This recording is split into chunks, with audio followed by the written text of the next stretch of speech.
Europe's diplomatic chessboard has a new, unexpected loser right now. A country that armed Ukraine when others hesitated. A country that opened its borders, its bases, its arsenals. A country that turned itself into NATO's frontline shield. And yet, today, Poland finds itself crying in a corner, pushed out, isolated, and ignored. When world leaders met in London this week to shape the early contours of a Ukraine peace deal, one chair was unmistakably empty. Not Russia's, not Ukraine's, not America's. Poland's chair. A snub so sharp, so symbolic that Poland is still reeling.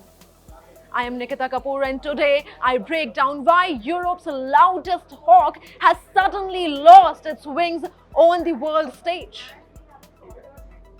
The leaders of the United Kingdom, France, Germany and Ukraine huddled to align their positions as Washington accelerates its quiet push for a peace deal. But Poland, the very country that once shaped Europe's Ukraine policy, was not even on the guest list of that meeting. And this was not a one-off insult. Weeks earlier, on November 23rd, Poland was also excluded from a crucial peace summit in Geneva. Two high-stakes meetings, one rising sense of humiliation. In Poland, tempers have exploded. Right-wing nationalist liberal Prime Minister Donald Tusk for Poland's diminishing influence. For a country that sees itself as NATO's frontline warrior, this cut deep. And the frustration is not unfounded. Poland hosts 1 million Ukrainian refugees. Poland has acted as Ukraine's main supply hub. Poland is NATO's highest per capita defense spender right now.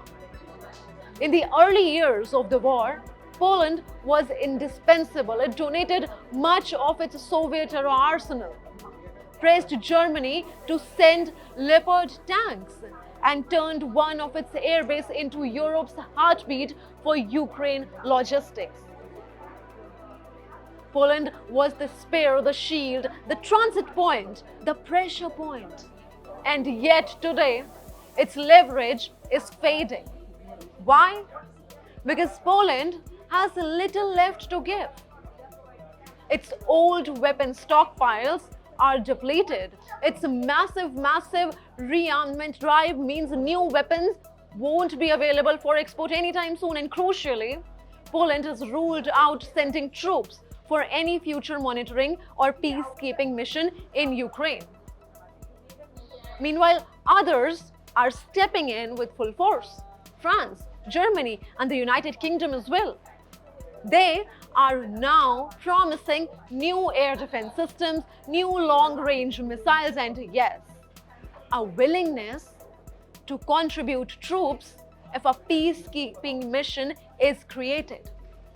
Even if these remain only promises for now, they matter in diplomatic math.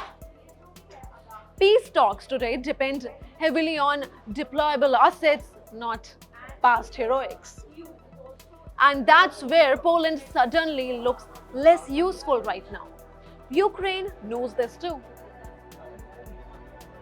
Ukrainian President Volodymyr Zelensky is recalibrating, leaning more heavily on capitals that can bring something new to the table. New weapons, new guarantees, new leverage, new discussions. Poland, for all its early sacrifices, simply cannot compete at this very moment.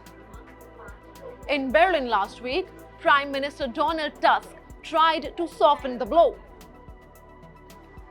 Standing next to German Chancellor Friedrich Merz, he said not everyone in Washington and certainly no one in Moscow wants Poland to be present everywhere in every meeting. Then, with a wry smile, he added that he takes the banishment as a compliment. A brave face on a diplomatic embarrassment. His government insists the London meeting was just another format, nothing unusual, nothing to worry about, nothing new. But anyone watching European geopolitics knows the truth. Poland was once the engine of Europe's Ukraine strategy. Today, it is not even in the room.